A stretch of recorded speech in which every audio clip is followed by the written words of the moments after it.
তুই কি খাবে? তরমুজ। আমি আর দীপ দুজনে মিলে যাবো একটু শপিং মল। অনেকদিন শপিং মল যা।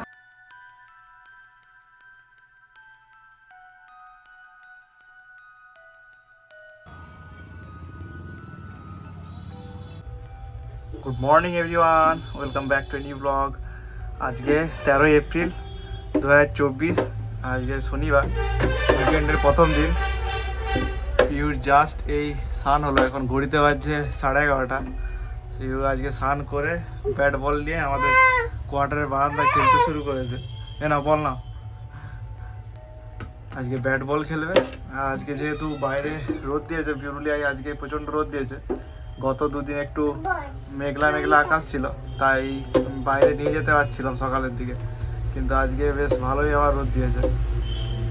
গরমটাও এবার আস্তে আস্তে আবার পড়বে, তাই পিউটাকে ঘরেই চান করার পর ঘরের মধ্যেই খেলা। আর দীপ রান্না করে, ওর রান্না করছে এখন।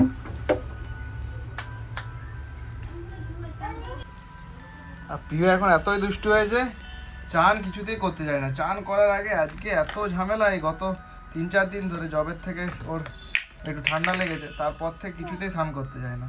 শুধুতেই কান্নাকাটি, জোর করে তারপর স্নান করাতে হচ্ছে। কি করছো তুমি? হ্যাঁ, তুমি কান্নাকাটি করছো স্নান করতে করতে, তুমি দুষ্টু হয়ে গেছো। হ্যাঁ, আর এখন যত বড় হচ্ছে দিন দিন সব পাকামো বাড়ছে। এখন নিজেই জল খাবে। খেয়ে নাও তো, একটু জল খেয়ে নাও।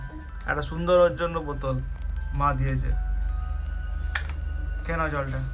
আর চুলও মুছে নে ভালো করে, চুলও মুছবে না, কান্নাকাটি এখনো তাই ভিজা ভিজা আছে চুল।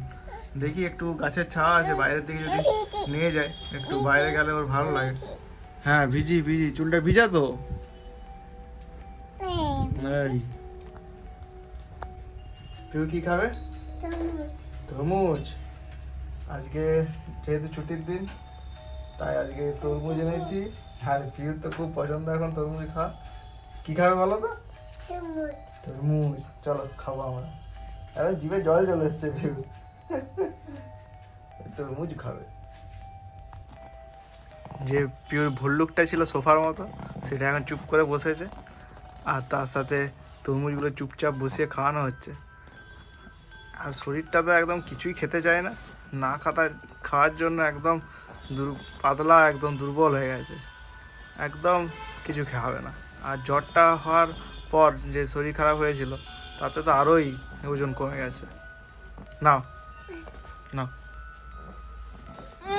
ও ও না না, আবার ফেললে। এখন ঘড়িতে বাজছে 12টা। পিউকে নিয়ে যাব এই পাশেই, ওয়াটারের পাশেই যে দোকান আছে, ওখানে একটা গ্যারেজ আছে। আমার স্কুটিটাকে সার্ভিসিংয়ের জন্য দিয়েছি, তো পিউকে নিয়েই যাচ্ছি, কারণ না হলে তো দ্বীপের রান্না করতে অসুবিধা হয়। একটু আমার সাথে বেরোলে কিছুটা টাইম পায়, তাই পিউকে নিয়েই যাব। চলো। কাল যেমন পুরুলিয়ায় একটু মেঘলা আকাশ ছিল, তাই একটু ঠান্ডা ঠান্ডা ছিল, কিন্তু আজকে রোদ প্রচণ্ড দিয়েছে, গরমটা আস্তে আস্তে বাড়ছে। এবার সূর্য প্রচণ্ড তেজ আজকে। আর পিউকে নিয়েই যাচ্ছি যে গ্যারেজে আমি আমার স্কুটিটা সার্ভিসিং করতে দিয়েছি, দেখি কতটা কি হলো। আর কোয়ার্টারের পিছনে এটাই সুবিধা হয়, কোয়ার্টারে থাকার এটাই সুবিধা যে সমস্ত কিছু হাতের কাছে পাওয়া যায়। একদম কোয়ার্টারের পিছনে সমস্ত দোকান টোকান আছে।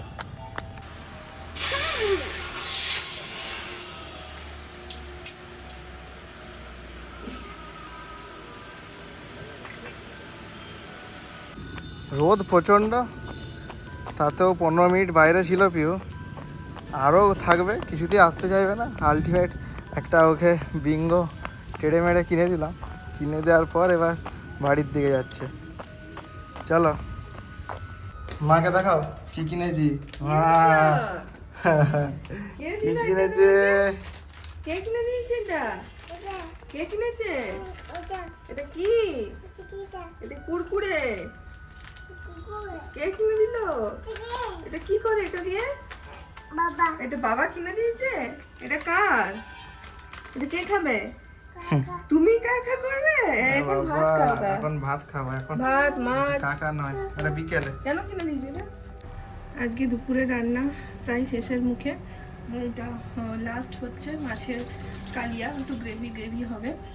আর এখানে হয়েছে এই যে করলা আলু ভাজা, আর এখানে হয়েছে পিহুর মাছ ভাজা আছে। আমাদের তো হয়ে গেছে যে কালিয়ার জন্য। আর এঁচোড়ের বড়া করেছি, আর পিহুকে একটা দিয়েছি বড়া। আর এখানে আছে এই যে এঁচোড়ের তরকারি আলু দিয়ে একটু মাখা মাখা করে। এই হলো আজকের লাঞ্চ। পিহু এখন খেতে বসে গেছে, ও খাচ্ছে আলু ভাজা, মাছ ভাজা, এঁচোড়ের বড়া আর দই দিয়ে। এখন ঘড়িতে বাজছে 2:45। পিউর খাওয়া দাওয়া মোটামুটি কমপ্লিট। আজকে বেশি যা ঝামেলা করেনি, খাওয়া দাওয়া মোটামুটি করে নিয়েছে। এবার আমাদের খেতে বসার পালা। পিউ কি কি খেয়েছো? খাওয়া গেছে? হয়ে গেছে। এবার আমরা লাঞ্চ করব। পিউ খাওয়া হয়ে গেল। আজকে হয়েছে, এটা হচ্ছে স্যালাড তো আছেই, আর আছে করলা আলু ভাজা, আর এঁচোড়ের তরকারি আলু দিয়ে, এটা হচ্ছে এঁচোড়ের বড়া, আর আছে মাছের কালিয়া, তার সাথে আছে বাড়িতে বসানো দই।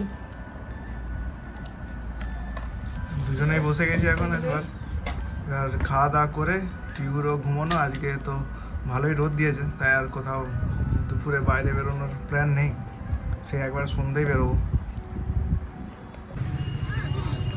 বিকেলবেলা এখন ঘড়িতে বাজছে 6টা। পিউ জাস্ট ঘুম থেকে উঠলো, আর উঠেই মাঠে এখন খেলতে বেরিয়েছে। একটা সুন্দর ড্রেস পরিয়ে দিয়েছে দীপকে। আর এদিকে সবাই মাঠে খেলাধুলো করছে। এদিকে ভলিবল খেলা হচ্ছে, এদিকে কেউ কেউ ফুটবল খেলছে। কোয়ার্টারের এটাই সুবিধা যে কোয়ার্টারের বাইরে বেরোলে, রুমের বাইরে একটা ভালো মাঠ থাকে, তাই বাচ্চাদের খেলার খুব সুবিধা হয়। এই যে এই সিমেন্টের যে রাস্তা আছে, এই সিমেন্টের রাস্তা করে পুরো কোয়ার্টারের চারপাশটা যে পুরো মাঠ আছে ঘোরা যায়। তাই কোয়ার্টারের বিভিন্ন যারা মহিলা আছে তারাও এই চারপাশটা ঘোরে। এখন পিহুকে নিয়েও ঘুরবো, চারিদিকটা হাঁটি হাঁটি পা করবো পিহুর সাথে। কী করবে পিহু? আর পিহু খুব ভালো লাগে পা করতে। চলো। গাড়ি সার্ভিসিংয়ের জন্য সে সকাল 10টায় দিয়েছিলাম গাড়ি, এখন বাজছে সন্ধ্যে 7টা। গাড়ি ফুল সার্ভিসিং করে রেডি চলে এসছে। এবার দীপের সাথে বেরোবো একটু শপিং মলের দিকে। বেশ ভালোই সার্ভিসিং করেছে, বেশ চকচক করছে।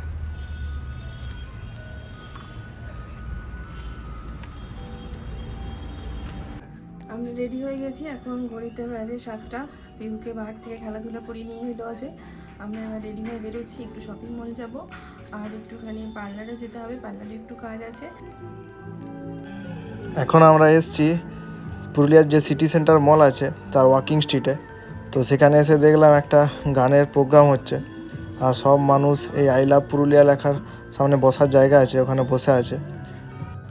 আর যেহেতু রিসেন্ট ঈদ পেরোলো, তাই সবাই একদম সুন্দর নতুন ড্রেস পরে এখানে বেরিয়েছে।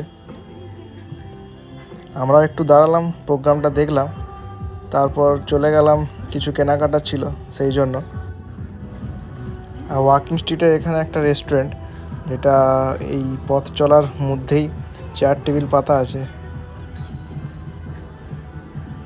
এই ওয়াকিং স্ট্রিটের সামনেই একটা বড় প্রজেক্টর লাগানো আছে, যেখানে এখন IPL খেলাগুলো টেলিকাস্ট করছে। আর চারদিকে এই ওয়াকিং স্ট্রিটে বিভিন্ন দোকান আছে, গুপ্তা ব্রাদার্স মিষ্টির দোকান, বাটা জুতোর দোকান, ফুড কোর্ট যেটা একটা রেস্টুরেন্ট। আর একটু আগে যেতেই দেখলাম এখানে বিভিন্ন হস্তশিল্পের কিছু দোকান বসেছে। আর সেখানেও বেশ মানুষজনের অনেক ভিড়। মানুষজন এই দোকানগুলো মাঝে মাঝেই দেখি এখানে বসে। এবার আমরা এলাম বাজার কলকাতা। এখানে যেহেতু পয়লা বৈশাখ কালকে আছে, তাই কিছু কেনাকাটা করবো ভাবলাম।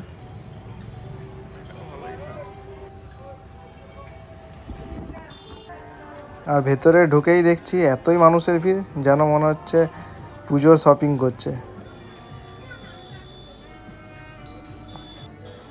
যদিও এখানে জিনিসপত্রের ভালোই স্টক ছিল, আর এখানে সবাই মানুষ একসাথে সব জামা কাপড় রেখে দিয়েছে। লাইনটাও দেখলাম প্রচণ্ড ভিড়। আমি আমার জন্য একটা শার্ট কিনলাম। দীপও কিছু কিনবো ভাবছিল, কারণ ভালোই স্টক ছিল, কিন্তু টাইম অলরেডি 8:30 বেজে গেছিলো। তাই বাড়ির দিকে তো যেতে হবে, তাই আর বেশিক্ষণ লেট করলাম না। কাল পয়লা বৈশাখ, আর তাই পিউকে যে মাসি দেখে তার জন্য একটা শাড়ি কেনা হয়েছে, আর সেই শাড়িটা দেয়া হবে।